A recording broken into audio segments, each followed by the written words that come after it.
Un soir, dans un petit village reculé du Sénégal, à la lisière de la forêt de Casamance, une jeune femme nommée Awa rentrait chez elle après une longue journée de marché. La nuit était noire, la lune cachée derrière des nuages lourds, et le vent soufflait doucement à travers les arbres, créant des murmures étranges. Awa connaissait bien le chemin, mais ce soir-là, elle avait l'impression que quelque chose n'allait pas. Les chants des grillons s'étaient tus et le silence oppressant pesait comme un mauvais présage.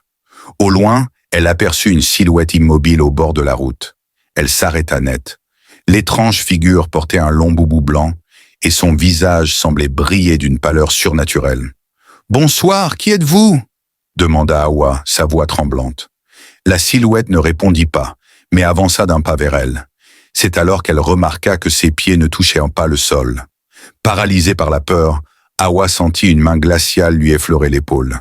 Elle lâcha son panier et s'enfuit en courant, son cœur battant à tout rompre. Quand elle atteignit enfin le village, elle se retourna pour voir si elle était suivie.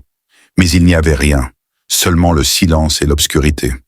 Les anciens du village lui dirent qu'elle avait croisé le chemin du Nubkat, un esprit errant qui hante les routes solitaires pour piéger les âmes perdues. Depuis ce jour, Awa ne marcha plus jamais seule la nuit. Et dans son village, on dit encore que si vous entendez le silence remplacer les bruits de la nuit, il est déjà trop tard.